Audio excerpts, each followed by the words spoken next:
Bienvenidos a Una noche en los separos por ambas manos al aire. Soy Juan Carlos Urbina, abogado penalista.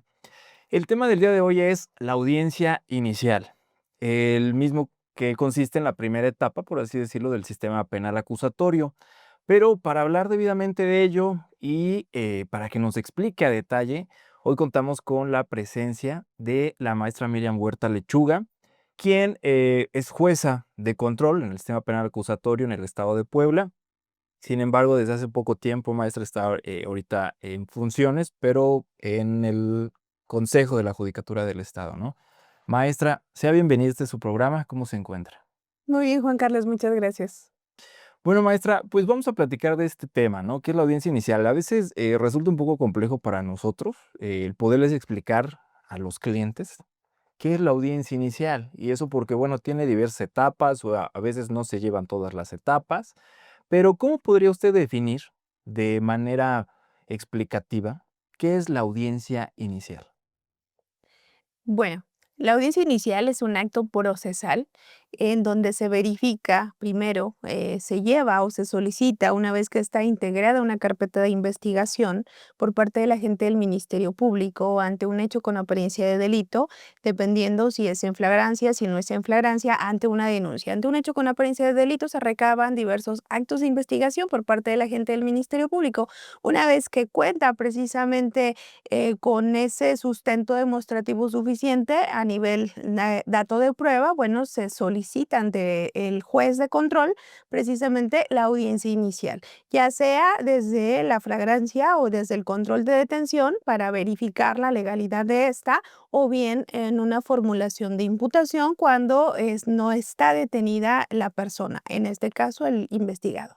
Correcto. Ahora, maestra, muchas veces, ¿no? Dicen los clientes: "Oiga, es que a mi familiar lo detuvieron ahorita, ¿qué va a pasar?", ¿no? Entonces, esta circunstancia que usted acaba de decir, cuando es en flagrancia, hay un delito, tiene el MP sus 48 horas y ya, lo llevan a audiencia, ¿no? Pero luego dicen: "Oiga, pues es que ya pasaron 2 días ahí con el MP y el juez no da la audiencia, ya pasó un día". Entonces, a veces se les explica que como tal, a lo mejor tienen un término, mejor dicho, tienen un término ustedes jueces para poder llevar a cabo esa audiencia. ¿Cómo funciona ese tema del término, maestra? Bueno, precisamente, como tal, el juez cuenta con 72 horas para resolver la situación jurídica del investigado, o bien, si él desea, se amplíe o se duplique este plazo, bueno, hasta 144 horas. ¿Qué pasa? Que cuando una persona detenida es puesta a disposición ante el agente, perdón, ante el juez de control, se debe señalar de manera inmediata, lo más pronto posible, esta audiencia.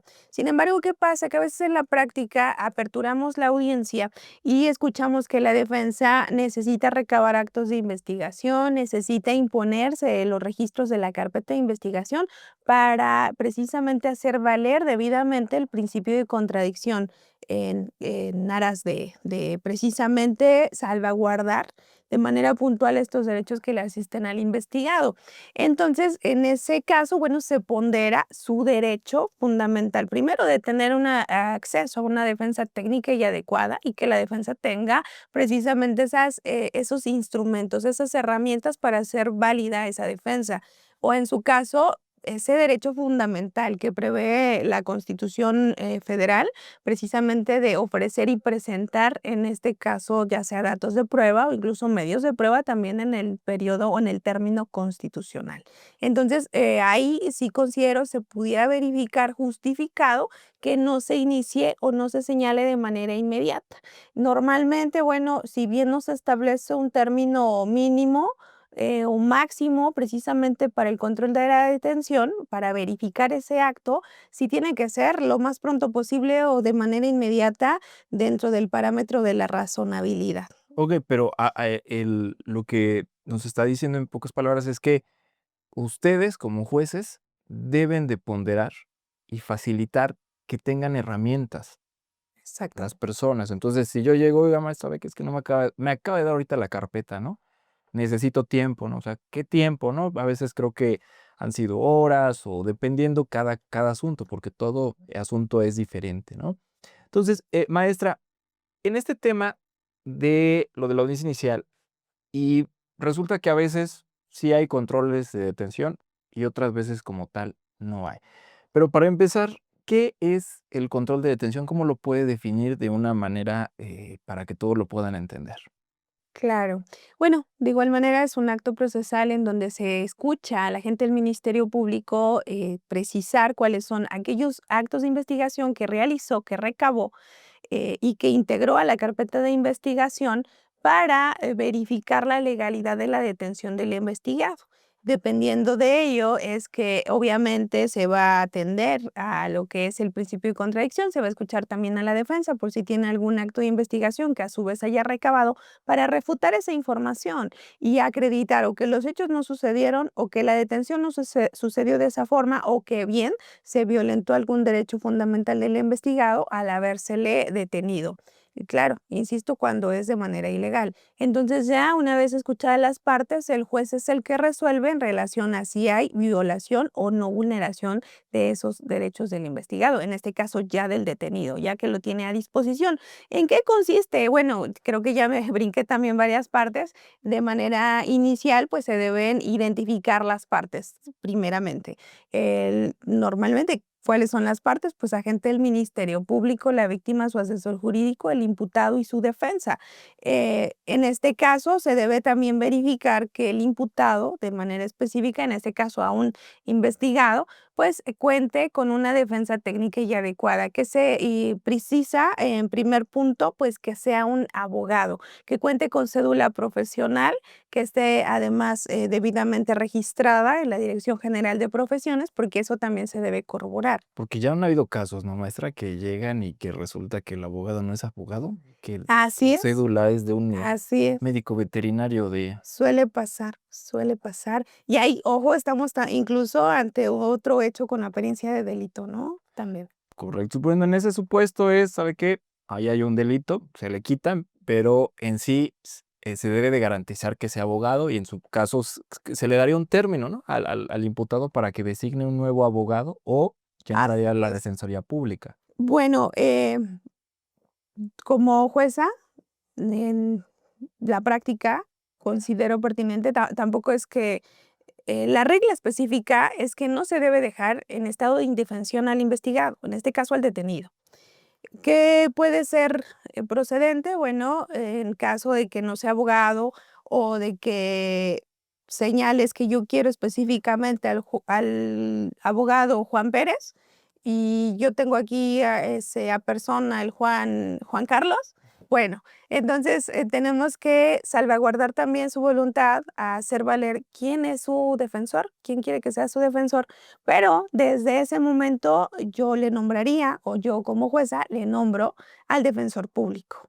Y desde ese momento, bueno, también lo invito a sala para que se identifique, para que se verifique que es abogado y en su caso, pues desde ese momento se le asesore. Si el investigado requiere e insiste en un defensor específico, evidentemente se le tiene que tutelar ese derecho, insisto, salvaguardando los términos que tenemos. Sí. Porque desde ahí, desde el momento en que ya lo tenemos a disposición, bueno, ya está corriendo nuestro término para precisamente resolver la situación jurídica del investigado.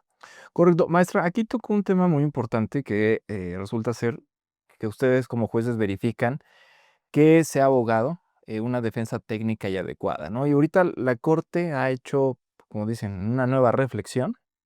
No solamente es necesario de que tenga su cédula, sino que también ahora demuestre que tiene conocimientos y habilidades. Que de hecho esto ya lo veníamos viendo desde un inicio que se decía, es que sabe que estimo que no cuenta con técnicas de litigación, ¿no? Pero ahora ya es, ¿sabes qué? Me estoy dando cuenta que como que estás diciendo incoherencias o no lo estás defendiendo conforme a la información que hay, estás divagando, ¿no? O sea, porque lamentablemente hay varios abogados que llegan a audiencia y hacen como que tema de show, pero para los familiares, ¿no? O sea, véanme, yo dije la verdad y yo me fui en contra de, pero ahora, esta tutela que ya dicen, oye, no, debes de defenderlo debidamente, ¿no? Las actuaciones. Estima que es bueno, que es malo, que relativamente ya es un poco más de apoyo hacia el imputado, o ¿cómo los estima usted que resulta ser esto? Cuando En teoría, en sus argumentos, los abogados, te entiendo, exageran para Sí, que usted justificar. estima que no está haciendo una debida defensa, o sea, de Okey, este criterio que ha tomado la Corte. claro. Bueno, a mi consideración, y a eso iba, por eso decía, se tiene que garantizar una defensa técnica y adecuada. Cuando en primer punto se verifica que efectivamente es abogado, licenciado en Derecho, y cuenta con cédula profesional debidamente registrada en la Dirección General de Profesiones. Luego, entonces, una vez corroborada esa situación, se cubre ese requisito, pero no solo eso, sino que durante el curso del procedimiento también se verifique que está, en primer término, pues, preparado, ¿no? Y preparado no me refiero solo a poder ser abogado y tener conocimientos mínimos o suficientes en el sistema de justicia penal, sino también y sobre todo que conozca el asunto. Porque muchas veces llegan a decir es más, hay veces que estamos escuchando el control de detención y ya están debatiendo casi, casi vinculación a proceso, o ya están diciendo hablando de medidas cautelares, porque llega a pasar. Entonces, ahí se desprende que desconocen el procedimiento, y cuando desconocen el procedimiento es evidente que se puede vulnerar esa garantía de adecuada defensa del imputado. Y es una situación grave, puede verse una vulneración a esos derechos y por lo tanto yo juez, porque soy garante, tengo la obligación de salvaguardar los derechos y aquí quiero también hacer recalcar y resaltar que es obligación del juez salvaguardar los derechos no solo del imputado, sino también de la víctima. De entrada. Efectivamente. Y partiendo de ahí también, el juez tiene la obligación de verificar que la víctima esté debidamente representada por un asesor jurídico, porque cabe decir que precisamente esta reforma constitucional que da pie al sistema de justicia penal acusatorio, pues es ante la igualdad de derechos que les asisten tanto al acusado, investigado o imputado como a la víctima. Entonces ahora la víctima también tiene derecho a esa representación legal, a que se le asista igualmente, puede ser un abogado particular y si no lo tiene, se le puede designar uno de público, un asesor Sea jurídico público, sí. Este, ahora, maestra, en este entendido de que está el tema de lo de la igualdad, también ha ocurrido, y creo que, digo, nos pasó en un asunto, y de hecho, usted llevó esa audiencia que revocó al MP porque estaba tutelando eso. O sea, usted dijo en pocas palabras: "Yo no puedo permitir porque se deben de salvaguardar también los derechos de la víctima". Entonces, tomó esa decisión y que llegara un nuevo MP y que viera el asunto. Ahí estamos hablando que los jueces hacen una tutela completa, Exacto. tanto de la persona detenida, como de la víctima y como del asunto en su totalidad, ¿no? Entonces, porque a veces, se piensa o dicen: "No, es que", bueno, grupos de víctimas dicen: "Es que solamente están en apoyo de los delincuentes y demás", pero la realidad es que no, o sea, han tomado ustedes también como jueces esas decisiones de quitar a los agentes del Ministerio Público, ¿no? Sí. Ahora, maestra, muchas veces los clientes piensan: "No, es que, ahí no se deben de defender en esa etapa de control de detención y demás", pero en pocas palabras se le dice: "A ver, no, en el control de detención nada más se verifica si la detención fue, pocas palabras, legal o ilegal", ¿no? O sea, hay ciertas reglas que se deben de cumplir para ello, ¿no? Maestra, ahora, en el entendido de que una vez que se desarrolla la etapa de control de detención, qué continúa en caso de que usted o qué, una vez escuchadas las partes, cómo puede determinar usted o qué resuelve en esa etapa? Bueno, dependiendo, efectivamente, de entrada, el estándar de prueba es mínimo. Para poder resolver sobre lo que es el control de detención. Sin embargo, ello no implica que basta una denuncia para considerarlo, ¿no? Sí debe haber, precisamente un sustento demostrativo suficiente para corroborar que efectivamente haya sucedido en los términos en los que refiere el agente del Ministerio Público, porque cabe recalcar que el juez, pues, no tenemos acceso a esos registros que integran la carpeta de investigación y en consecuencia, pues, resolvemos de acuerdo a lo que debaten las partes en la audiencia. Luego, entonces, se toma en consideración esa información, ese sustento demostrativo, insisto, si se debe corroborar, se debe verificar que no hubo violación a los derechos fundamentales del investigado, en este caso ya del detenido, y por tanto se puede resolver en consecuencia, siempre y cuando ese hecho pues exista o se pueda corroborar, ¿no? No con un solo indicio, sino con diversos indicios. No basta a lo mejor el señalamiento. Por ejemplo, si yo voy a denunciar a una persona que me acaba de robar mi bolsa o que me acaba de agredir, por ejemplo, ¿no? Mi expareja me acaba de agredir. Bueno, yo no solo basta el señalamiento, sino también algún otro indicio, como a lo mejor yo, bueno, está la persona en las inmediaciones, está, estoy yo recientemente lastimada, etcétera, ¿no? Se tiene que verificar esa parte. También el tema de que la búsqueda o localización sea inmediata en caso de que sea, vaya, otro tipo de flagrancia. Correcto. Ahora, maestro, en caso de que usted ya determine, ¿sabes qué? Se califica de ilegal la detención, en ese entendido, obtiene su libertad, se puede ir, ¿no? Claro. En caso de que sea, se califica de legal la detención, ahora vamos con la siguiente etapa, ¿no? ¿Cuál es esa siguiente etapa en la que se lleva a cabo en las audiencias? La siguiente etapa, bueno, cuando ya se decretó de legal la detención, lo que continúa, pues, es, resolver, dar notificados a las partes y normalmente la gente del Ministerio Público solicita se continúe con la siguiente etapa procesal, que es la formulación de imputación. Maestra, ¿cómo podría definir la formulación de imputación?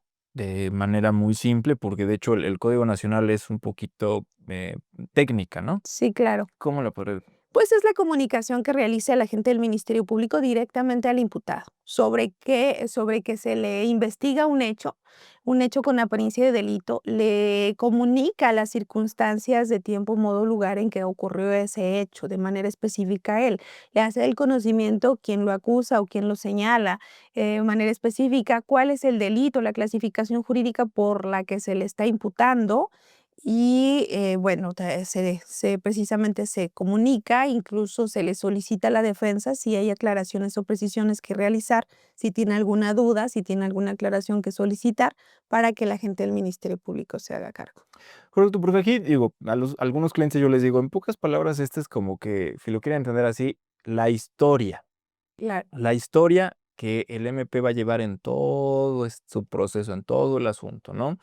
Pero, pues, muchas veces hemos llevado así audiencias y al salir dice: "Oiga, es que ¿por qué no lo defendió? Ahí debió de haber dicho que era inocente y todo". A ver, no, no, no.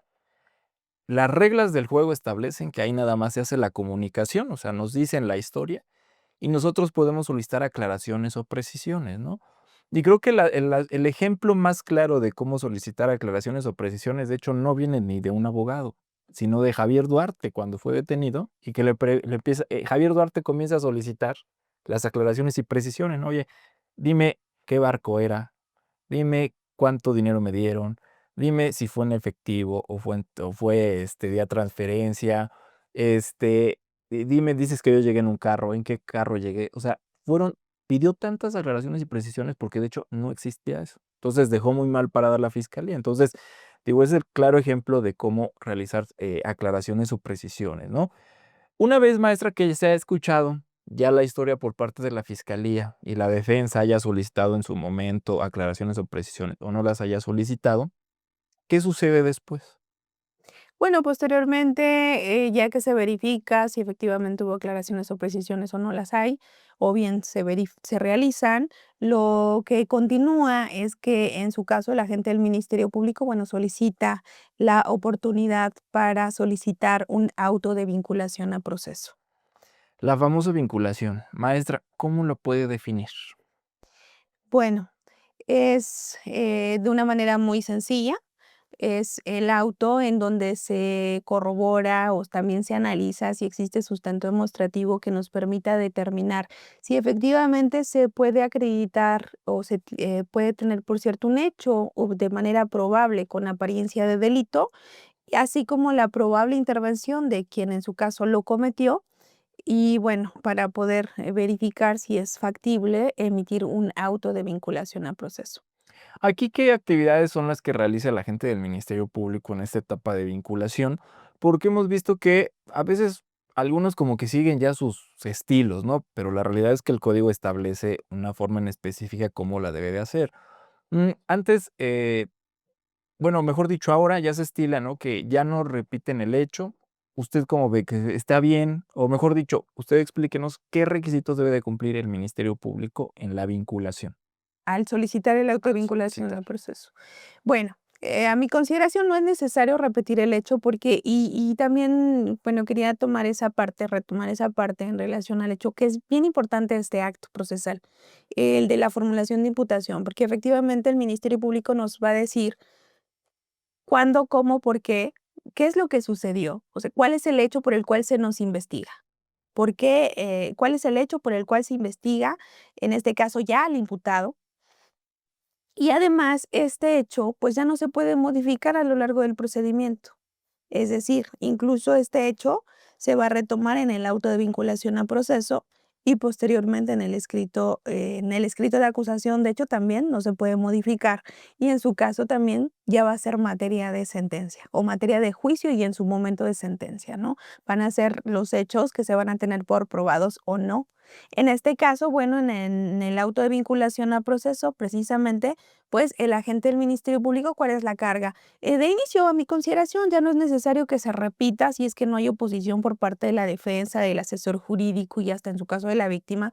Si no hay oposición, pues adelante, porque ya todo el mundo lo escuchó y cabe señalar que hay veces que este tipo de jornadas pues se vuelven largas, se vuelven pesadas y si se puede además agilizar este tipo de procedimientos, pues qué mejor, ¿no? En aras de un mejor funcionamiento para todos, porque creo que, se debe priorizar, pues, que el debate sea conciso, sea, pues, vaya fructífero, Más ¿no? ágil, ¿no? Sí, claro. Ahora, maestra, deteniéndome un poco acaba de decir que en sí el hecho no puede ser modificado y en efecto, se marca que siempre va a seguir el mismo.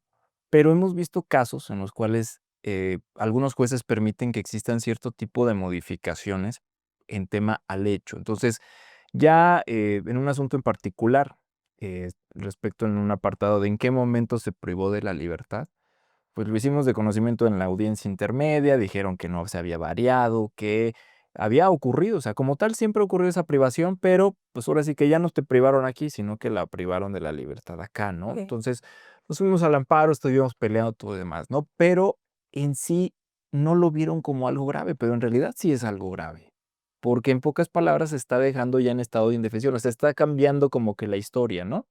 Entonces, ustedes del criterio que no se puede modificar el hecho. Bueno, habría que verificar el específicamente las circunstancias. Es decir, creo que sí se debe ponderar que el agente del Ministerio Público inicia su investigación con base en una denuncia y que va recabando actos de investigación, indicios y demás para ir realizando esa historia, para ir formando esa historia.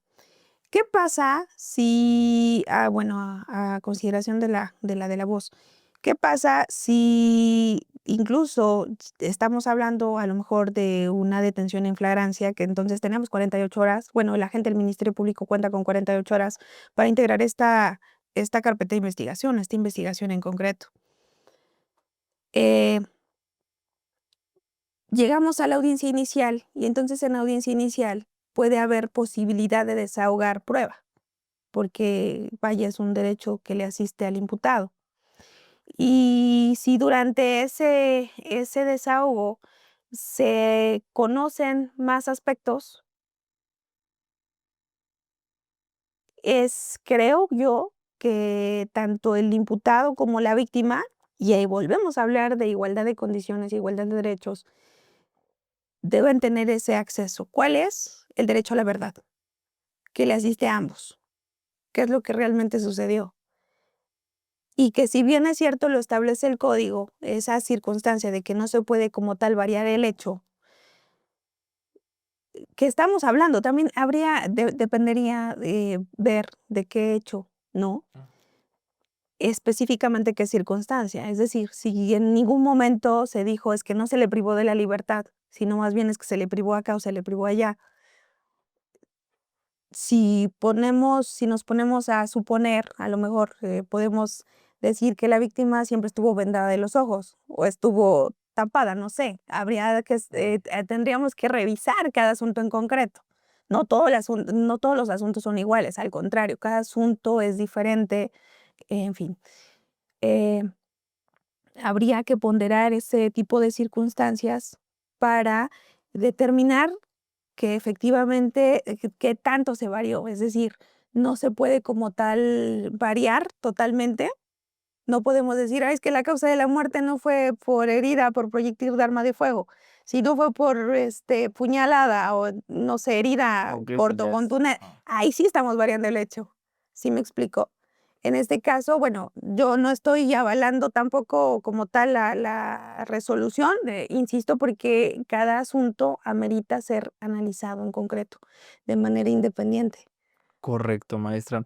Bueno, entonces, nos comentaba, ya se permite para hacer más ágil esto, que se repita, bueno, que ya se dé por reproducido el hecho, y posteriormente la fiscalía hace mención, ¿no?, de todos y cada uno de los indicios.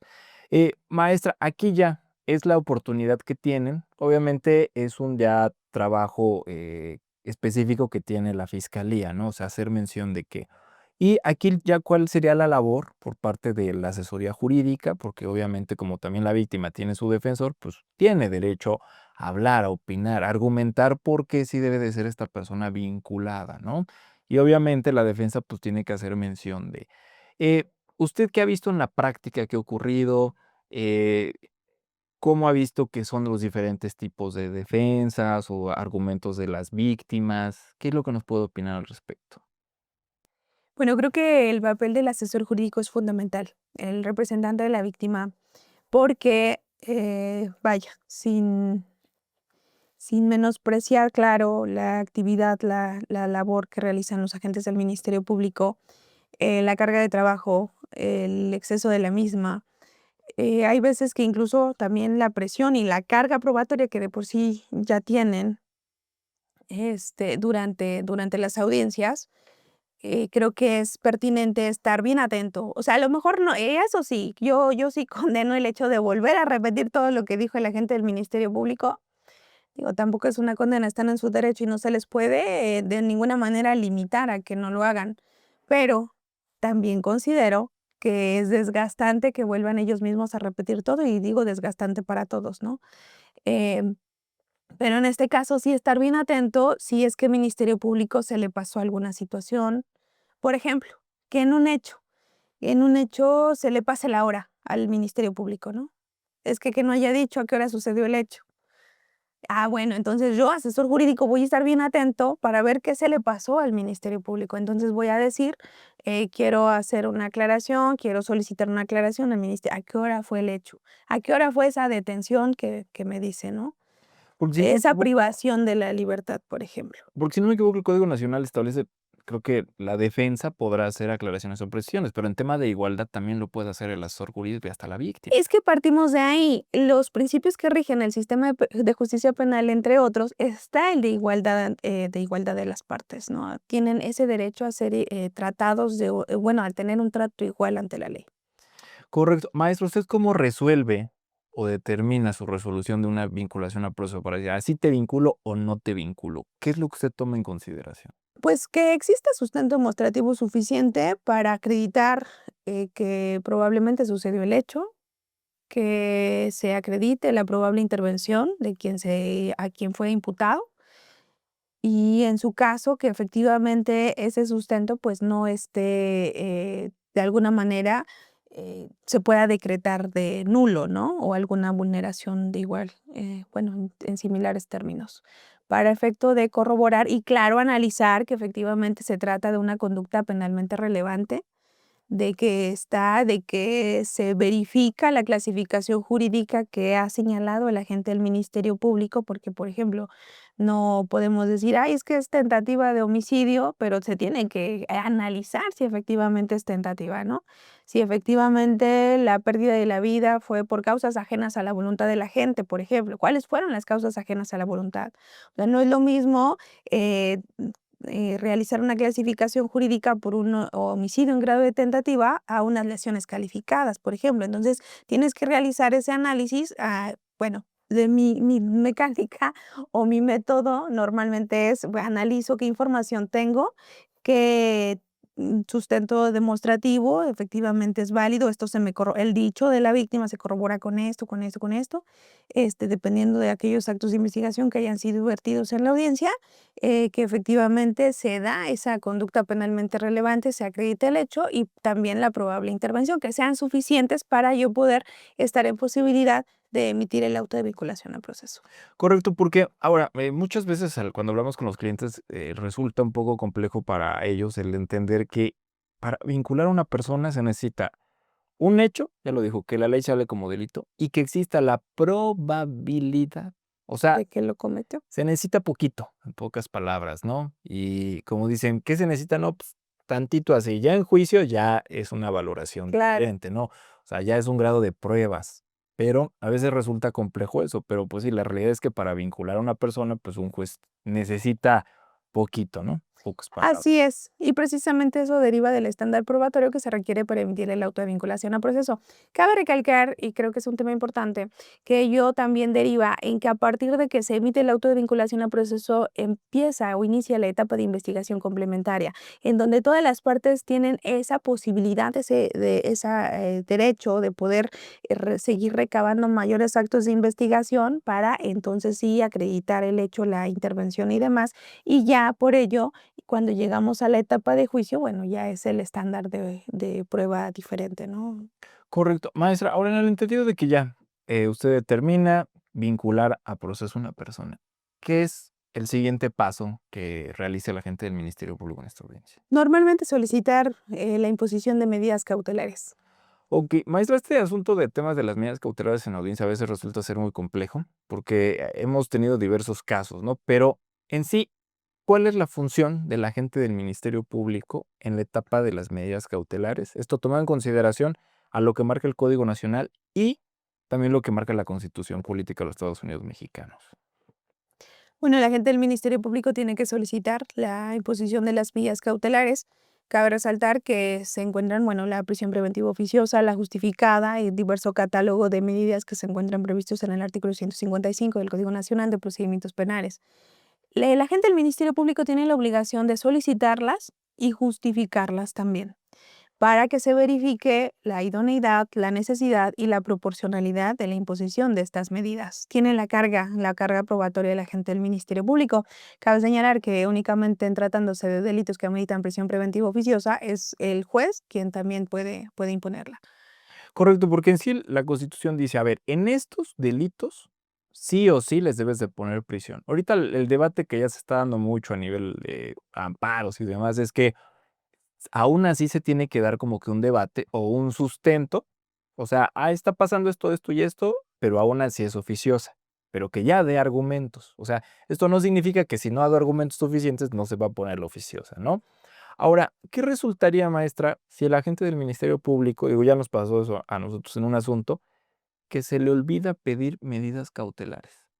Que no pide, a ver, ya vinculó algo más, no, pues copia del audio video. ¿Y qué delito era?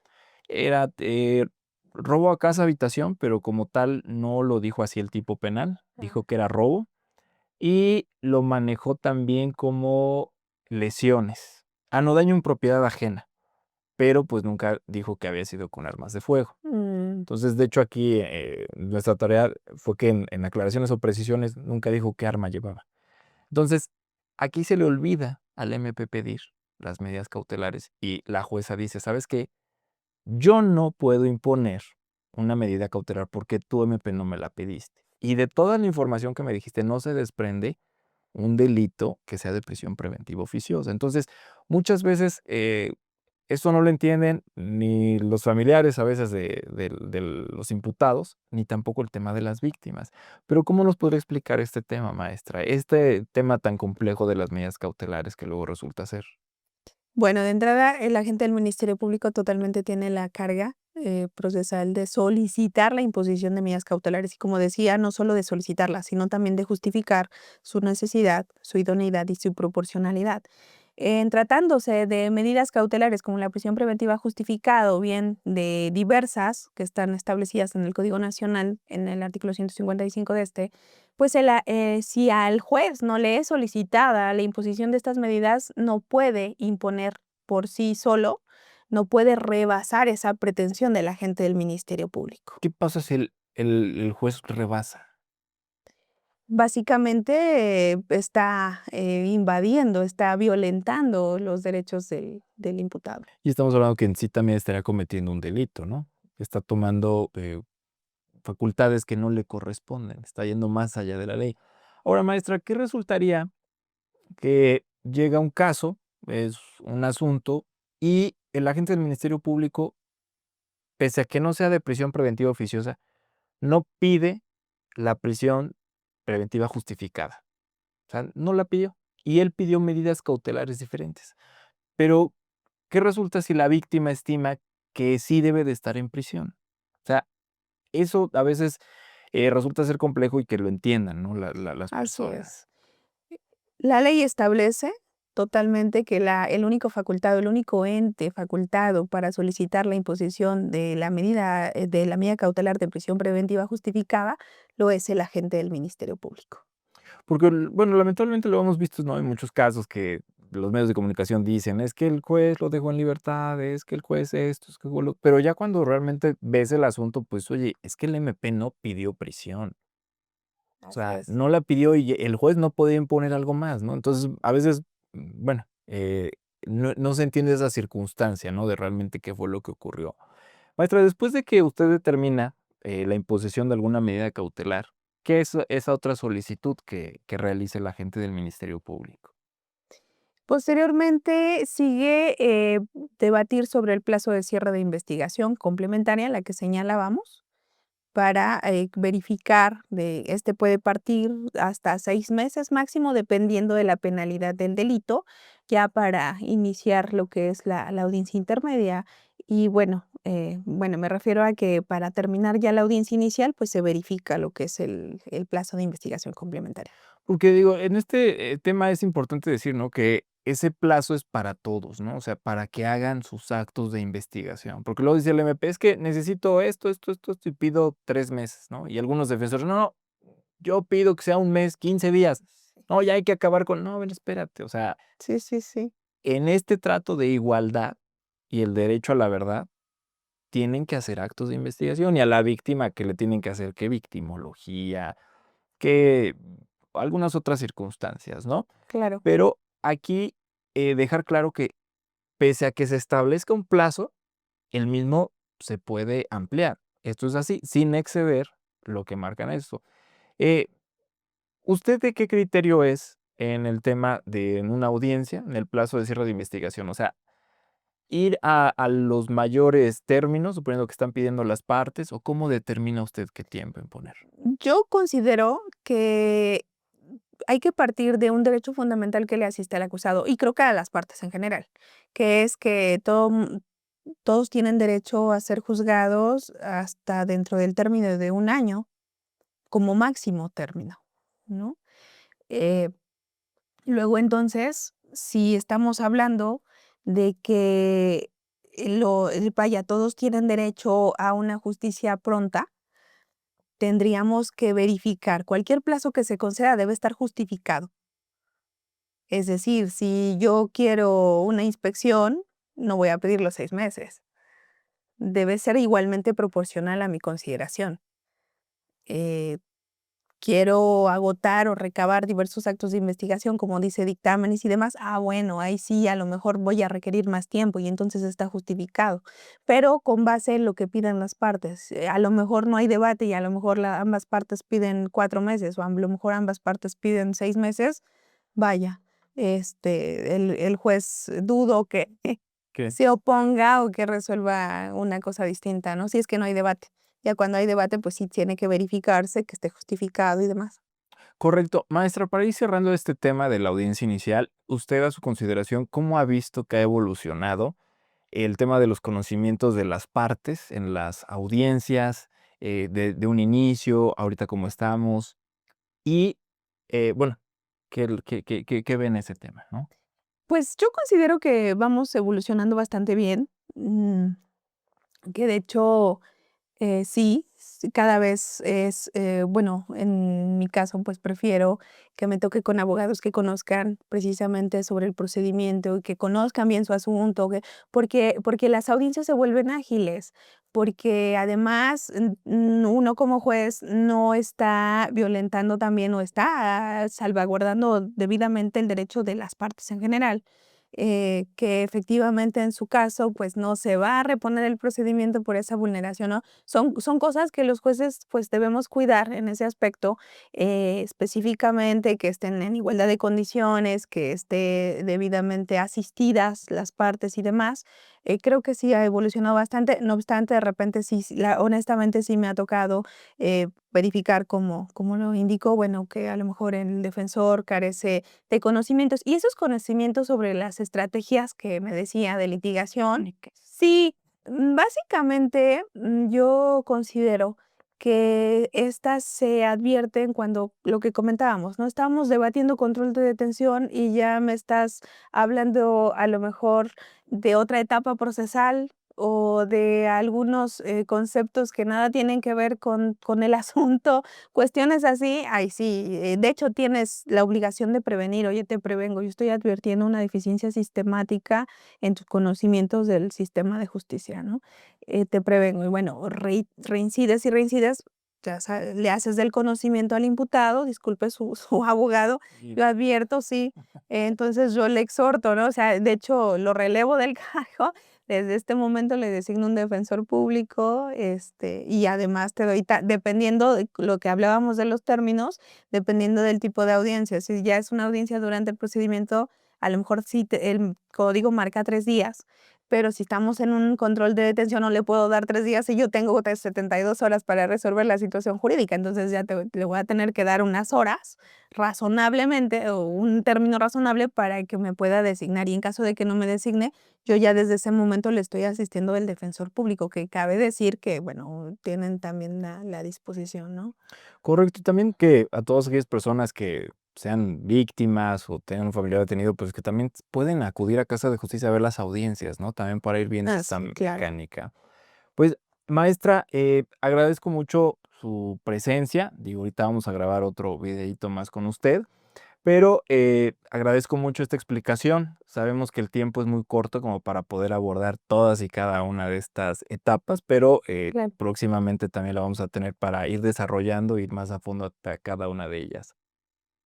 Muchas gracias, soy Juan Carlos Urbina. Esto fue Una noche en los separos por Ambas manos al aire. Recuerden seguirnos en nuestras plataformas, YouTube, Spotify, Instagram, TikTok y nos vemos en el próximo capítulo.